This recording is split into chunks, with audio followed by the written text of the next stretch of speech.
Olá a todos, meu nome é André Burnier, eu sou designer e programador criativo. Eu trabalhei em conjunto com a Tati no desenvolvimento dessa ferramenta para desenhar as texturas para Enjoei e eu estou aqui hoje para explicar um pouquinho para vocês sobre essa ferramenta. Essa ferramenta é um software customizado que eu mesmo escrevi, então, como vocês vão ver, é um trabalho bastante experimental que vai permitir fazer coisas muito bacanas, mas ao mesmo tempo também tem algumas limitações. Tem alguns itens aqui que já ficam visíveis na área esquerda. Essa região da esquerda toda é a interface visual, é onde vocês vão lidar com a ferramenta. E essa área aqui da direita é a janela, onde vocês vão ver o que está acontecendo com o pattern conforme vocês vão mexendo nela. Tem alguns itens aqui que eles já ficam visíveis. Eu considero que esses são os itens mais básicos que vocês vão utilizar para manusear essa ferramenta.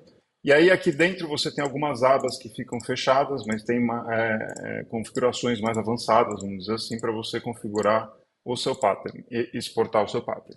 Então vamos passar ponto a ponto, que eu acho interessante e é bom transmitir isso para vocês hoje aqui. O primeiro campo que vocês têm é o campo do tipográfico, então que você escolhe o texto em que vai aparecer nesse pattern que você está gerando. Esse texto ele pode conter um caractere só, ou ele pode conter mais de um caractere, por exemplo. Tem que ter a consciência de que, obviamente, quando tem mais caracteres, talvez seja necessário rearranjar as colunas e linhas desse pattern para fazer caber, contemplar mais de um caractere. Mas vocês podem usar até 4 caracteres aqui. De modo geral, e aí a recomendação aqui nesse campo é que você não aperte Enter, que você só substitua o caractere, porque, por exemplo, se eu tiver feito alguma alteração aqui nesse pattern e eu apertar Enter, ele vai alterar o pattern. Ele altera o pattern de novo, altera o movimento que já tinha sido desenhado. Então, o ideal é que se você for trocar esses elementos aqui, você só substitui mesmo, apaga e escreve o novo caractere que você quer utilizar sem precisar apertar a tecla Enter. Logo aqui embaixo, você tem os comandos mais básicos de estrutura do pattern.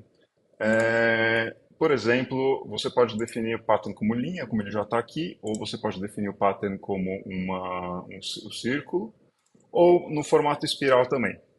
É, esses três esses três formatos aqui, eles são os presets que a gente pré-definiu, mas obviamente você consegue redefinir, por exemplo, o número de linhas e colunas, a distância entre os caracteres, a distribuição desses caracteres e muitas outras questões também, alterando aqui dentro dessas configurações mais avançadas que a gente já vai entrar daqui a pouco.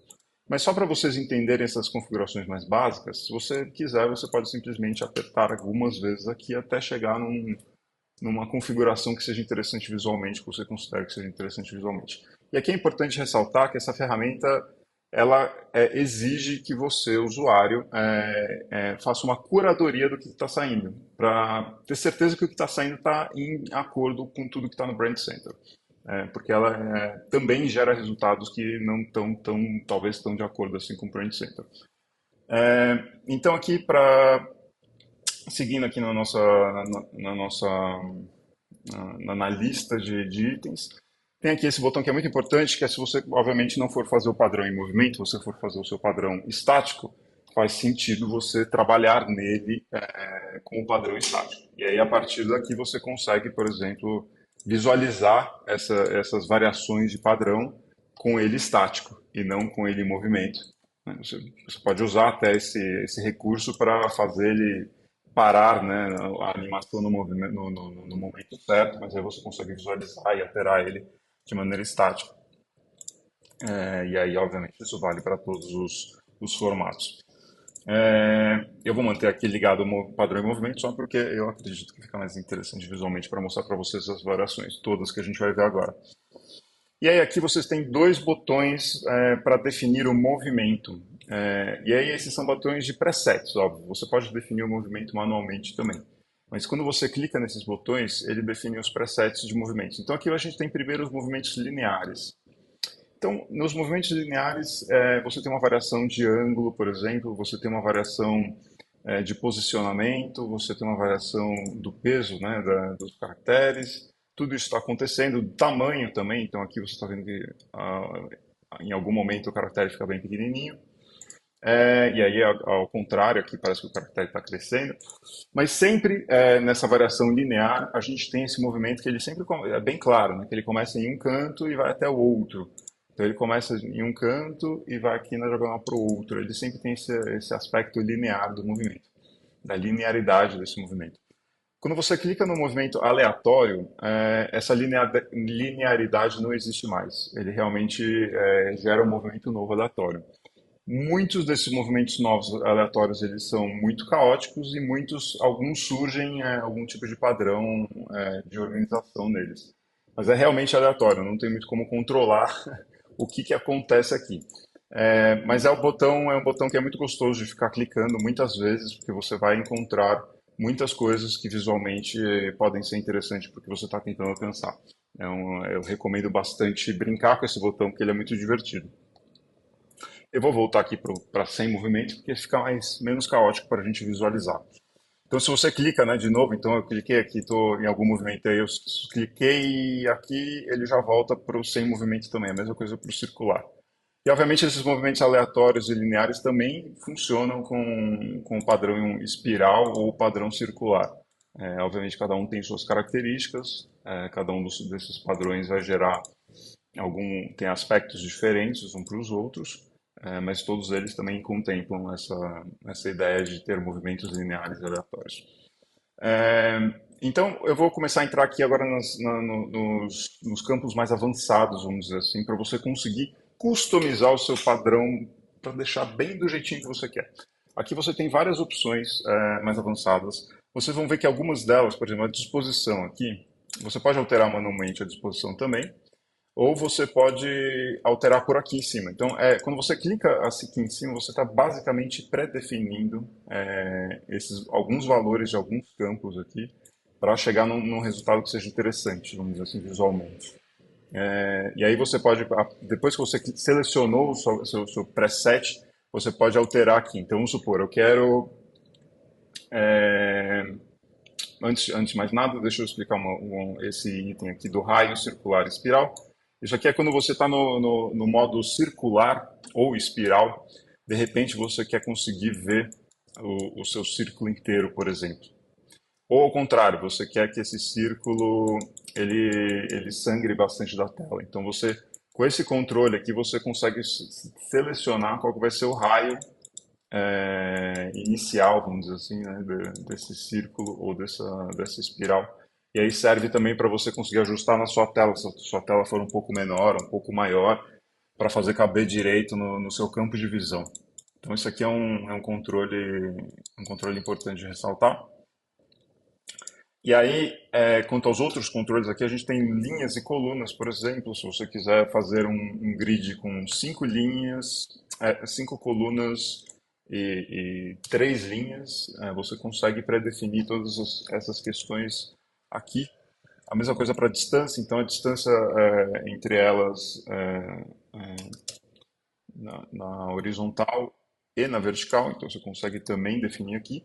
E toda vez que você clica aqui em mudar distribuição, você está mais ou menos alterando esses valores aqui de uma maneira randômica.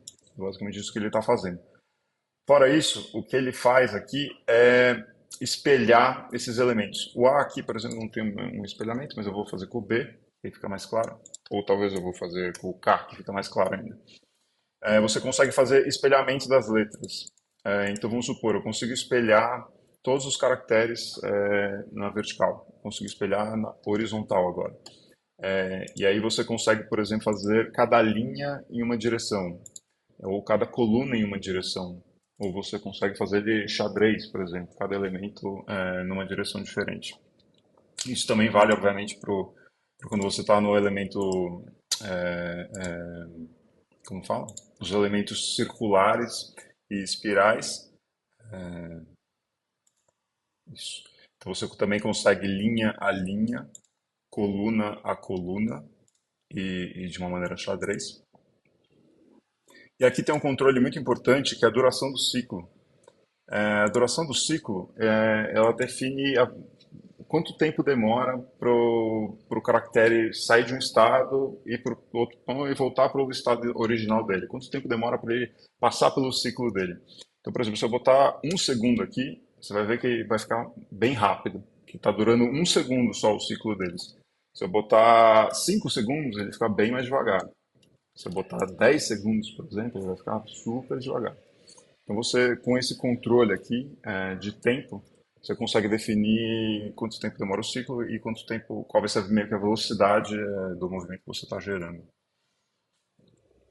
Então, para a nossa aba de pattern é isso. Então, eu vou passar aqui para a nossa aba tipográfica. É, Então, na nossa aba tipografia, a gente tem algumas características básicas tipográficas aqui. A primeira dela é o tamanho. Então, você definir, por exemplo, se você quer os caracteres pequenos, se você quer os caracteres enormes, se quer que eles se sobreponham, por exemplo. Aqui você consegue controlar qual que vai ser o tamanho desse caractere. Aqui, logo abaixo, você tem o campo de ângulo, então funciona a mesma coisa, por exemplo, 45 graus, eu posso falar que quero alisar 90 graus. Você consegue fazer também valores negativos aqui, então menos 90 graus, ele vira para o outro lado. Então aqui você tem o controle do ângulo inicial, vamos dizer assim, do caractere. E aí aqui você tem estilo do alternate. Então tem os caracteres que tem alguns alternates, o A é um exemplo, tem alguns alternates.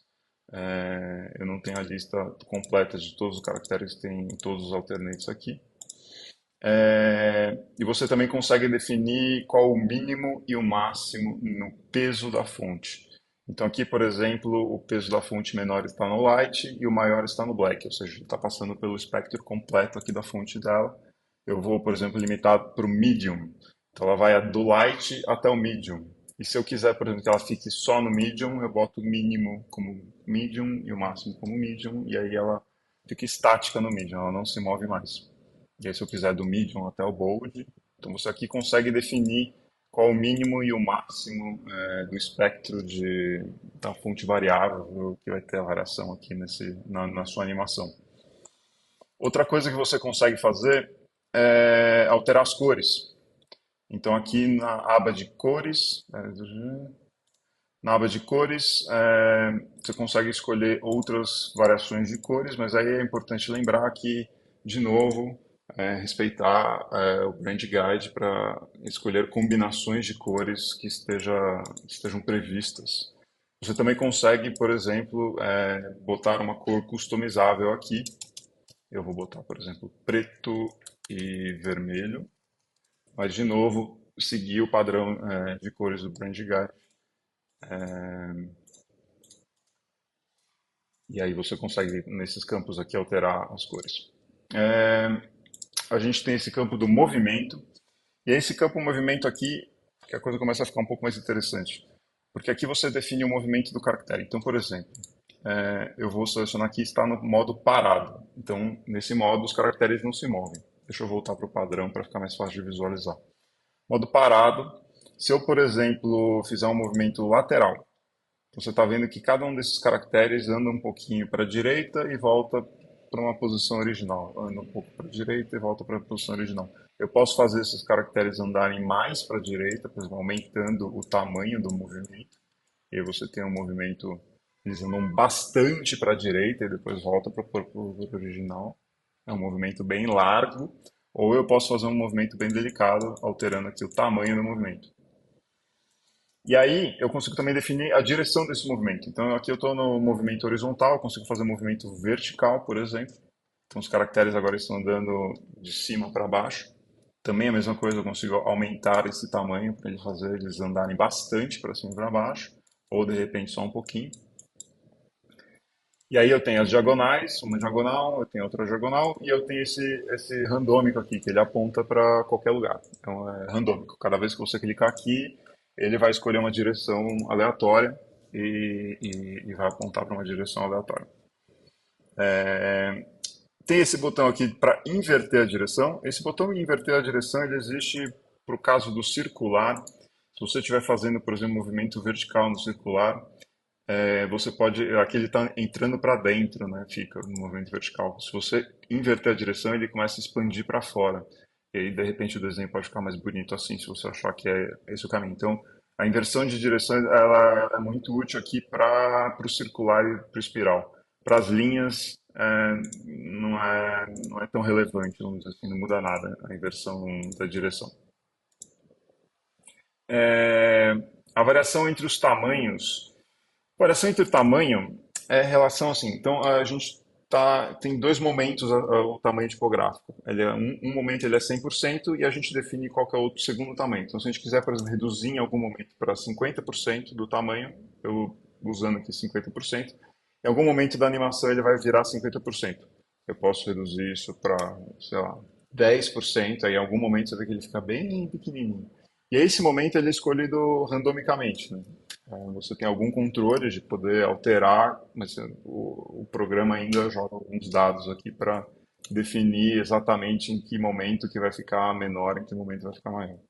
E você consegue também, por exemplo, fazer inversão, crescer, né? Então, em vez de reduzir o tamanho da fonte 150%, você está crescendo o tamanho dessa fonte em algum momento dessa animação, passa de 100% para 150%. Você pode fazer isso crescer um monte, né? 250%, ele cresce bastante mesmo. Então, esse controle de variação entre tamanho serve exatamente para isso, para você variar o tamanho do caractere no meio da animação.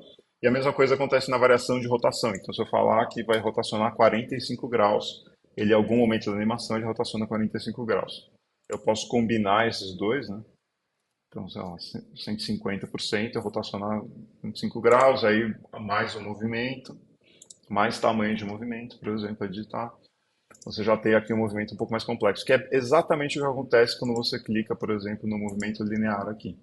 Ele está randomizando alguns desses valores aqui. Então, está randomizando a direção, randomizando, a gente escolhe de uma maneira aleatória, né? A variação da rotação, a variação do tamanho. Mas você pode também manualmente, aqui é o que eu estou explicando para vocês, como manualmente fazer isso. Mas se você não quiser, você pode só usar esses botões mais básicos aqui.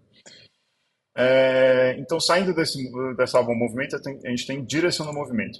Então, até agora, tudo que a gente viu aqui nessa aba, você vê que todos os movimentos, por exemplo, aqui estão acontecendo de cima para baixo, né? Tem essa direção do movimento. E aí, nessa abinha da direção do movimento, você consegue redefinir isso. Então, vamos supor horizontal, por exemplo. Consigo fazer ela aí da esquerda para a direita, como se fosse uma grande onda, né? Consigo fazer ela da direita para a esquerda, se eu inverter aqui embaixo, tem a opção de inverter. Então, de cima para baixo, de uma diagonal para outra, na outra diagonal.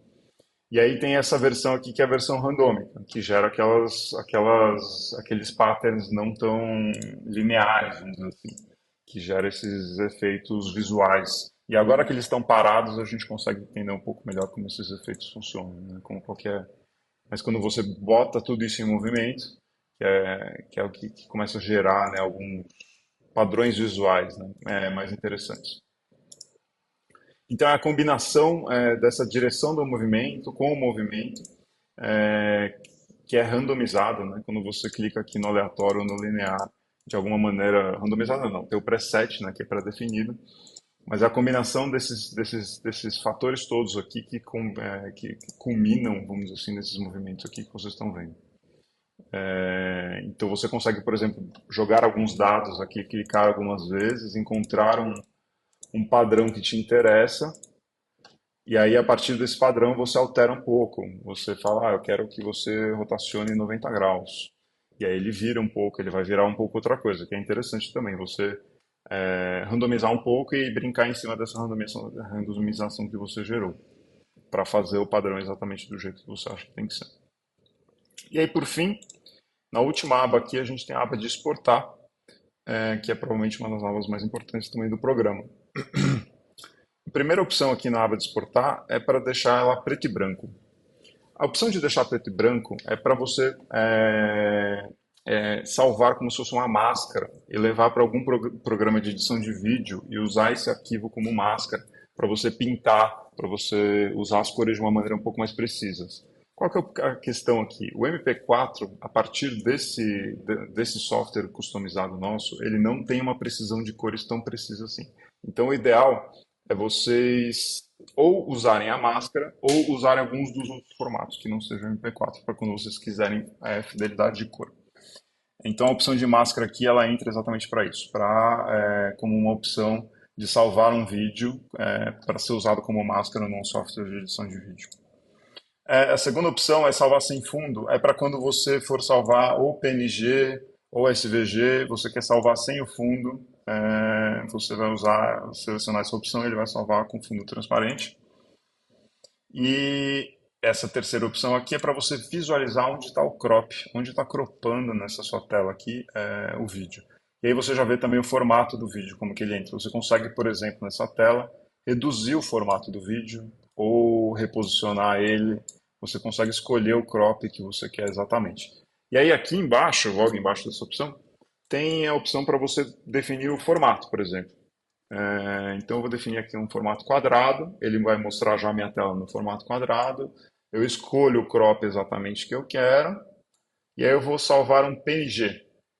E aí como é que faz? A gente seleciona aqui a opção PNG e clica o botão exportar aqui embaixo. E aí ele já vai salvar a minha opção, o meu PNG no folder de downloads aqui. E aí você consegue, tem algumas opções aqui. O PNG, o SVG, o SVG salva um arquivo em curva. Você tem a opção do MP4, e aí tem que se atentar a essa questão do MP4, que não vai ter a fidelidade de cor precisa.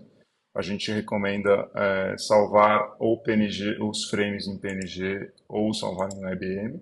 Mas enfim, vamos continuar. Aí tem as opções do salvar os frames em PNG. Ele vai salvar uma pasta de arquivos, é, uma pasta de arquivos com todos os frames em PNG dentro de um zip. Então você abre essa pasta, abre o zip, todos os PNGs vão estar lá. A mesma coisa serve para o SVG. Então só para mostrar para vocês, quando vocês clicam salvar aqui, ele vai entrar num formato gravando, que ele está salvando frame a frame. E aí quando ele termina de salvar isso, ele vai jogar o arquivo zip na sua pasta de downloads. A mesma coisa funciona para o WebM, para o MP4. Quando você clicar em exportar, ele vai salvar. Aconteceu alguma coisa aqui? Eu não sei, eu estou dando reload, desculpa. Então, quando você clica salvar o WebM e clica gravar, ele vai começar a gravar aqui. De vez em quando, aquilo que aconteceu agora há pouco do bug acontece. É uma ferramenta customizada, que nem eu falei. É, E por isso até é super importante salvar o preset também, que eu vou explicar daqui a pouco o que é o preset. Então a gente tem de formato de imagem estática PNG e SVG, de formato de frame a frame a gente tem PNG e SVG, e de vídeo MP4 e WebM. O WebM é um formato também que você consegue importar para alguns programas de edição que vai ter mais precisão de cor que o MP4, então o plano C, vamos dizer assim, depois dos frames do PNG e frames SVG. E aí você tem essa opção aqui de salvar um preset. Quando você clica salvar um preset, ele vai salvar um arquivo .json. O preset, você salva e ele vai salvar todas as configurações que estão acontecendo agora na tela. Então, por exemplo, eu vou importar um preset que eu salvei hoje mais cedo. Eu vou vir aqui no meu Downloads, vou botar em formato de lista para eu visualizar o último que eu salvei, porque eu tinha salvado hoje mais cedo. O formato JSON aqui, por exemplo. E aí ele vai carregar exatamente as configurações que eu estava aberto no momento que eu salvei esse JSON. A gente pode salvar qualquer pattern diferente. Se eu clicar aqui, salvar preset, ele vai salvar esse JSON. E aí, a partir de agora, esse arquivo, você consegue compartilhar esse arquivo com outras pessoas e a pessoa vai ter acesso a exatamente esse mesmo pattern que você está aqui. Então, é um jeito bom de você salvar, e aí, de repente, você precisa salvar vários formatos diferentes de vídeo. Você salva primeiro o preset para ter certeza que você vai ter isso salvo, e aí depois você salva todos os formatos necessários depois que você tiver o preset feito. Bom, eu acho que é isso. É, Essa ferramenta é bem bacana, espero que vocês gostem. Agradeço a atenção. Obrigado. Tchau, tchau.